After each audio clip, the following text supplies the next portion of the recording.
السلام علیکم ویورز۔ انسان خدا کی محبت کو بہت دیر سے سمجھتا ہے، پھر جانتا ہے کہ وہ ہم سے اتنی محبت کرتا ہے کہ ہمیں ہمیشہ بہتر سے بہترین عطا کرتا ہے۔ بس ہم ہی ہیں جو ضد پر اڑ جاتے ہیں، اس کی نافرمانی کرتے ہیں، ورنہ اس کے اختیار میں کیا نہیں ہے۔ وہ اگر چاہے تو ایک نافرمانی پہ ہمیں آسمان سے زمین پہ دے مارے، مگر وہ ایسا کرتا ہی نہیں۔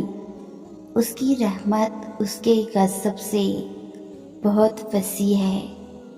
کبھی مڑ کر ماضی کو تو دیکھو، تم جانو گے کہ اس نے تمہیں کب کب اور کہاں کہاں سنبھالا۔ جب تم بالکل اکیلے تھے تب کہاں کہاں پہ اس نے تمہارا ہاتھ تھاما۔ جس کے تم قابل بھی نہ تھے، اس سے بڑھ کر تمہیں نوازا۔ جب تمہارے پاس کوئی راستہ نہ تھا تو کیسے اس نے ناممکن سے ممکن کے وسیلے پیدا کیے۔ جب انسان یہ بات سمجھ جاتا ہے تب سارے شکوے ختم ہو جاتے ہیں، پھر معجزے ہوتے ہیں، پھر گمان یقین میں بدلتے ہیں۔ خدا کی محبت صرف محبت نہیں بلکہ امید ہے، ایسی امید جس کو زوال نہیں۔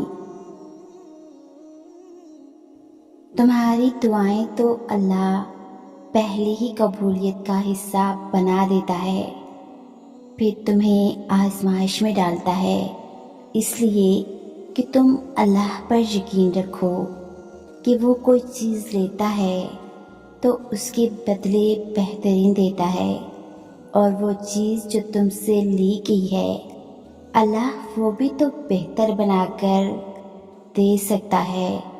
اللہ کی دسترس میں تو کچھ بھی ایسا نہیں جو ممکن نہ ہو۔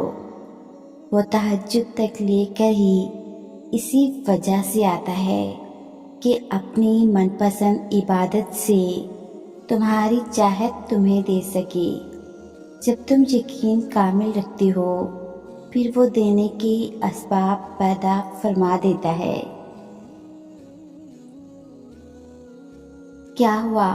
آپ کو لگتا قبولیت نہیں ہو رہی، مسلسل مانگ رہے ہیں اور تھکنے لگے ہیں۔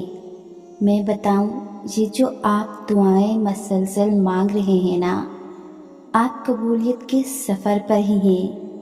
آپ کی دعا پسند کی گئی ہے، آپ چن لیے گئے ہیں، آپ اللہ کے در سے جڑ چکے ہیں، آپ اللہ کی خاص نظر میں ہیں۔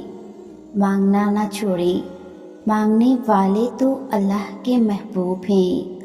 آپ اللہ کی نظر میں ہیں، آپ قبولیت کے سفر پر ہیں۔